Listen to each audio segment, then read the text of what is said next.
Assalamualaikum warahmatullahi wabarakatuh. Halo semuanya, kami dari kelompok 2 ingin mempresentasikan cara menghitung menggunakan SPSS di dalam proyek kami. Sebelum itu, perkenalkan terlebih dahulu, nama saya Yusi Yulistiani dengan NIM 64241098. Dan rekan saya.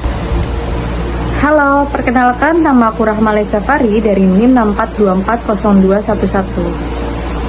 Perkenalkan, nama saya Sofia Numadania dengan NIM 64240570. Baik, dimulai dari saya akan mempresentasikan tentang uji kualitas data dan uji normalitas. Mari kita lihat. Oke, di sini aku akan menjelaskan tentang uji kualitas data.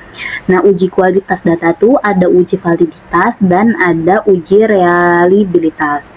Nah, kita akan menghitung uji validitas terlebih dahulu. Untuk menghitung uji validitas, yang perlu kita siapkan terlebih dahulu yaitu hasil kuesioner yang kalian bikin. Nah, hasil kuesionernya nanti dimasukkan ke sini terlebih dahulu. Di sini kita ke variabel view, kita tulis namanya. Kalian ada berapa pertanyaan? Misalnya di sini aku ada 5 pertanyaan, ya berarti dari X1 sampai X1.5. Nah, di sininya variabel X yaitu jumlah seluruh pertanyaan X1. Baru nanti X2 dan begitu pun yang Y. Nah, setelah kalian tulis namanya, baru kita ke desimal. Desimal ini 0 semua. Nah, lalu setelah itu kita ke measure. Measure ini pastikan dia scale, jadi scale semua. Setelah variabel view keisi, baru kita ke data view. Nah, nanti data view-nya, nama-nama ini akan terganti sendiri karena di variabel view sudah kita ubah. Lalu yang ininya isinya itu adalah kopian dari hasil kuesioner kalian. Jadi kalian hasil kuesionernya dipindahkan dulu ke Excel lalu di-copy ke sini. Nah, cara menghitung uji validitasnya sendiri yaitu pertama kita ke analyze, lalu kita ke correlate, lalu ke bivariate. Dulu X1 sampai variabel X1 ke sebelah kanan. Setelah dipindahkan ke sebelah kanan, pastikan person, total, sama flagnya itu di checklist, lalu pilih OK. Nah, setelah itu bakalan ada hasilnya di sini.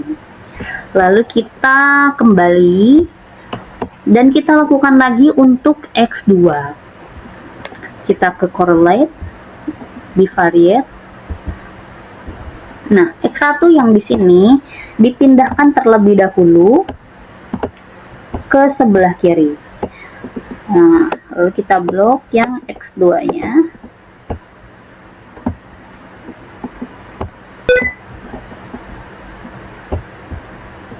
Ke sebelah kanan.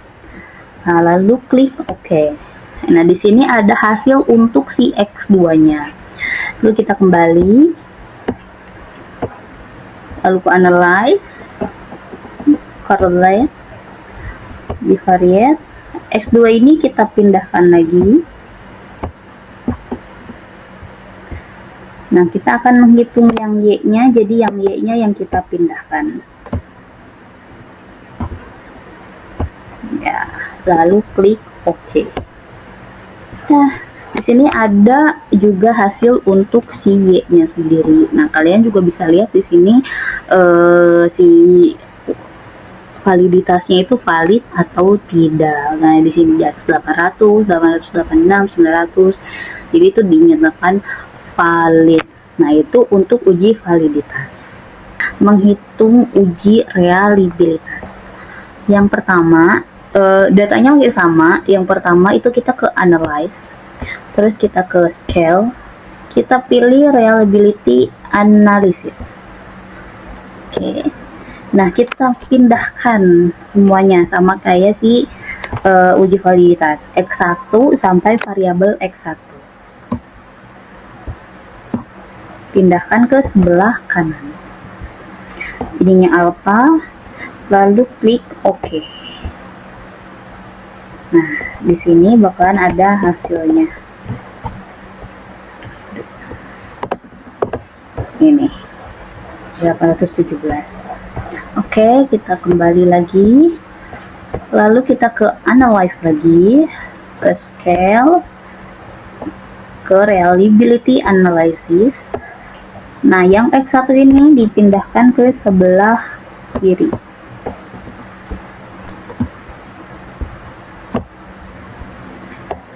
Nah, kita pindahkan yang X2 ke sebelah kanan.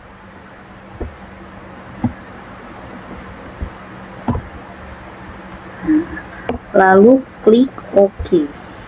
Nah, di sini bakalan ada lagi hasilnya. Setelah itu kembali kita ulangi hal yang sama untuk variabel yang Y.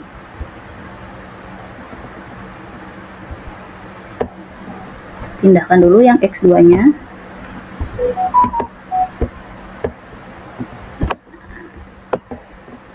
Baru kita pindahkan Y1 sampai variabel Y ke sebelah kanan. Baru klik OK. Nah, di sini sudah ada hasilnya. Kayak gitu. Nah, ini untuk cara menghitung si reliability. Kita ke uji asumsi klasik. Nah, uji asumsi klasik ini aku akan menghitung uji normalitas yang grafiknya. Terlebih dahulu kita ke analyze, datanya masih yang sama. Kita ke analyze, lalu kita ke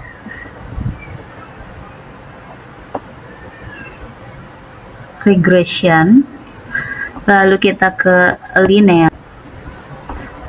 Nah, yang dependen ini variabel Y, pindahkan ke dependen. Variabel X1 dipindahkan ke independen, dan variabel X2 dipindahkan juga ke independen. Lalu kita klik plots. Nah, yang Y ini pakai yang dependent ini, pindahkan ke kolom Y. Nah, si yang X-nya yang ini Z-sheet, pindahkan ke kolom X. Lalu histogramnya di checklist, normal probability plotnya di checklist. Lalu kita continue. Nah, nanti balik lagi ke sini, gak apa-apa, kita klik OK.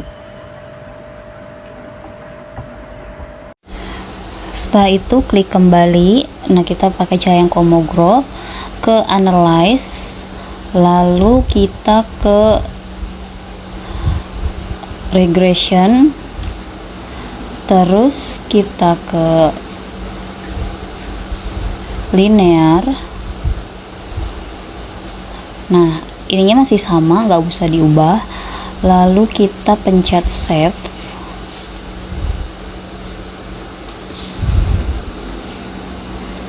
Nah, setelah pencet save, klik yang standar,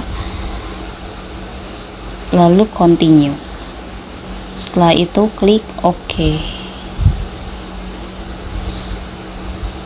Nah, di situ udah ada tuh diagramnya, hasil-hasilnya seperti apa di atas itu.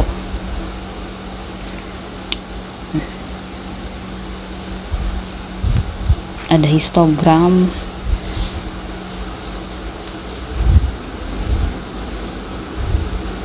Nah, setelah itu kita kembali.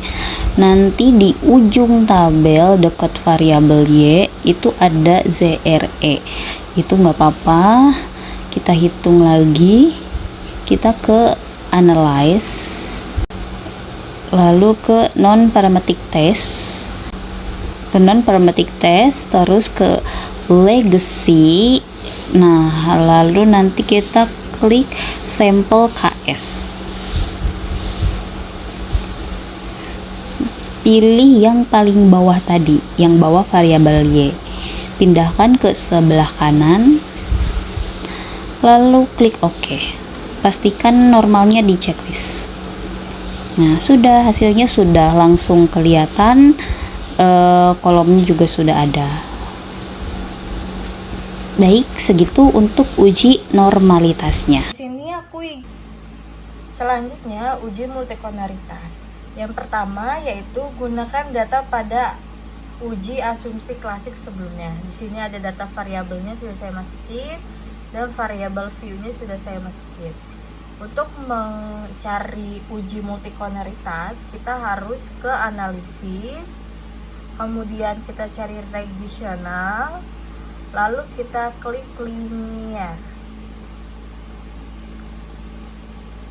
Nah, kalau sudah, kita masukkan variabel X-nya, variabel X1-nya ke independen, X2-nya ke independen, lalu variabel Y-nya ke dependen. Kemudian kalau sudah, kita klik estimate statistik, kemudian kita klik mode fit. Kalau sudah, kita klik estimates, kemudian kita klik lagi collinearity diagnosis, lalu part and particle correlation. Kalau sudah seperti ini, kita klik continue. Kalau sudah, kita klik OK.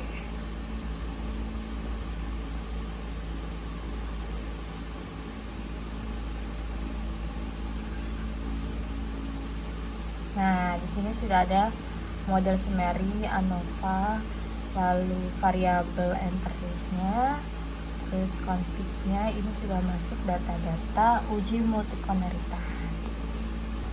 Selanjutnya kita cari uji heteroskedalisitas. Gunakan data uji asumsi klasik sebelumnya.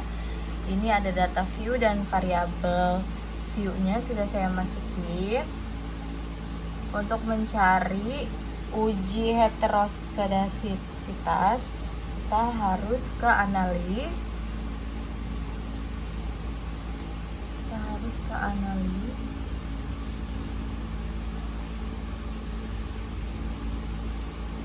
Kalau sudah, kita cari regression, kemudian ke linear.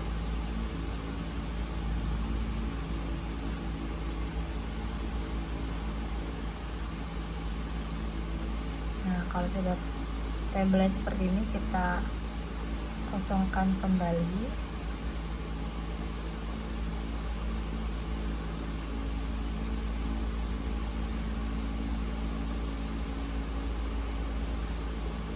Kalau sudah, variabel X1-nya kita taruh di independen, X2-nya juga kita taruh di independen. Untuk variabelnya kita taruh di dependen. Nah, kalau sudah, kita klik plot. Nah, kalau sudah tampilannya seperti ini, kita masukkan untuk ke Y, kita cari street.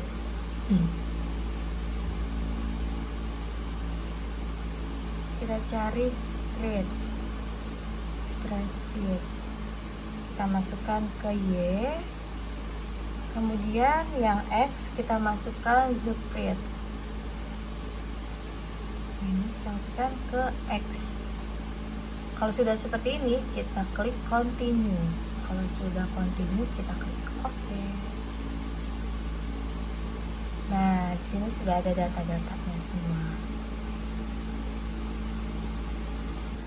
Nah, selanjutnya kita uji konvensi linear sederhana. Di sini totalnya sudah saya masukin semua dari yang kita bikin. Variabelnya totalnya sudah saya masukin, lalu variabel view-nya sudah saya masukin, desimalnya 0, measure-nya scale, lalu untuk labelnya X1, X2, dan Y. Kalau sudah seperti ini, Saya masukkan ke analisis, kita klik analisis, lalu ke regression, lalu ke linear. Nah, kalau sudah, kita kosongkan dulu dependennya dan independennya. Kalau sudah seperti ini, kita masukkan X1-nya ke independen, X2-nya juga kita masukkan ke independen, Y1-nya kita masukkan ke dependen. Kalau sudah seperti ini, tampilannya kita klik OK. Nah, di sini sudah ada data-data SPSS-nya. Ini sudah ada hasilnya. Selanjutnya, kita uji konsistensi linear berganda. Di sini variabelnya sudah saya masukin X1, variabel X2 dan Y. Di sini variabel view-nya juga sudah saya masukin, desimalnya sudah saya nolin, make sure-nya juga sudah scale semua. Kemudian kita cari dengan cara kita klik analisis, lalu ke regression, lalu ke linear. Kemudian ini kita kosongkan dulu semua. Kalau sudah, kita masukkan variabel X1 ke independen, variabel X2-nya ke independen, dan Y-nya ke dependen. Kalau sudah, kita klik statistik, kemudian estimate-nya kita klik, mode fitnya kita klik, dan R-squared change-nya kita klik. Kalau sudah, kita klik continue, kemudian OK. Nah, di sini sudah masuk data-datanya ANOVA, convincent, kemudian model summary-nya sudah semua masuk. Kita coba uji T. Klik analis, regression, linear, variabel X1, variabel X2-nya masukkan ke independen, dependennya itu variabel Y. Klik OK. Kita mendapatkan hasilnya, masukin ke Word yang kita bikin. Uji T, pengaruh X1 terhadap Y. Diketahui nilai C-nya itu 0,93. Itu lebih besar dari 0,05. Dan nilai T hitungnya 1,334. Itu lebih kecil dari 2,051 T tabelnya. Sehingga dapat disimpulkan bahwa H1 ditolak karena 0,193 lebih besar dari 0,05. Berarti variabel X1 tidak berpengaruh signifikan terhadap variabel Y. Pengaruh X2 terhadap Y, nilai C-nya itu 0,006. Lebih kecil dari 0,05. Dan nilai T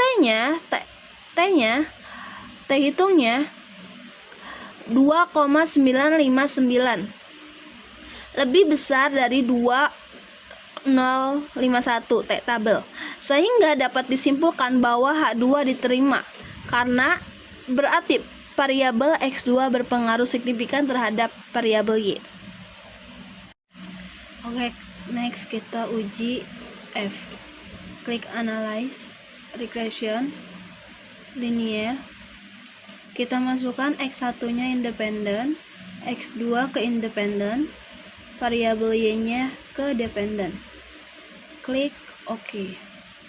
Dan kita mendapatkan uji F-nya.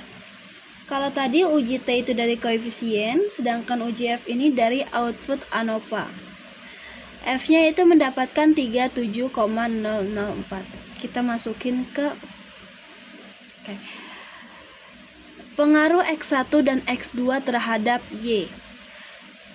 Nilai C-nya itu 0,000. Itu berarti lebih kecil dari 0,05.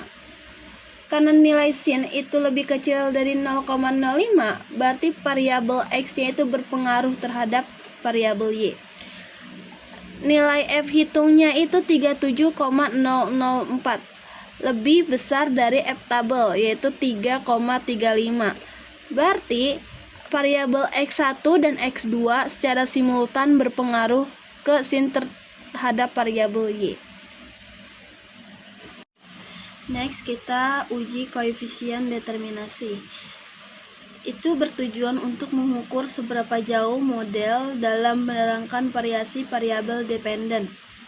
Nah, nilai koefisien determinasi ini berkisar antara 0 dan 1. Kita uji lewat SPSS. Kita buka analyze, regression, linear. Variabel X1-nya masukin ke independen, variabel X2-nya masukin ke independen, variabel Y-nya kita ke dependen. Klik OK. Nih, kita dapat model summary-nya. Kita masukin ke Word dulu.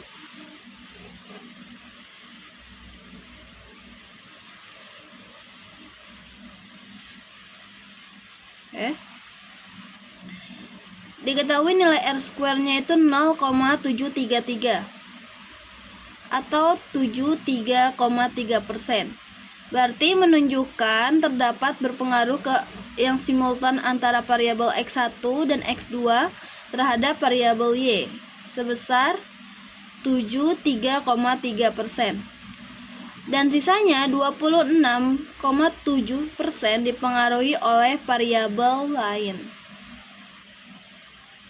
Oke, next kita uji koefisien determinasi parsial, yang dimana parsial itu berarti masing-masing X1 terhadap variabel Y dan X2 terhadap variabel Y. Kita uji menggunakan SPSS. Pertama, X1.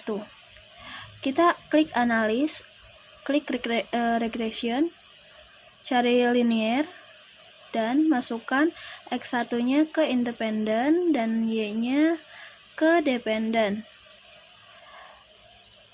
Klik OK. Kita dapat R-square-nya 0,646. Yang dimana 0,60 itu udah tinggi. 0,61 sampai 0,80 itu tinggi. Berarti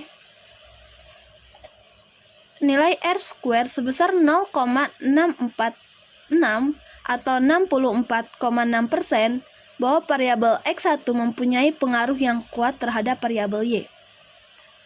Sebesar 0,646 atau 64,6%. Sedangkan 35,4%-nya sisanya dipengaruhi oleh faktor lain di luar penelitian. Next, kita uji yang X2. Kita cari regression, linear, kita ubah X2-nya ke independen dan variabel Y-nya di dependen. Klik OK. R-square-nya mendapatkan 0,715, yang dimana 0,61 sampai 0,80 itu tinggi. Berarti nilai R-square sebesar 0,715 atau 71,5% menunjukkan bahwa variabel X2 mempunyai pengaruh kuat terhadap variabel Y sebesar 71,5%, dan sisanya 28,5%-nya itu di luar penelitian. Oke, next, sekarang kita uji koefisien determinasi simultan. Kalau yang parsial tadi masing-masing, sekarang yang simultan ini bersamaan antara X1 dan X2 kepada Y. Oke, kita buka SPSS-nya. Ke analysis, regression, linear, variabel X1 dan variabel X2-nya di independen, variabel Y-nya di dependen. Klik OK. Dapat hasilnya R square-nya 733. Oke, kita buka aja.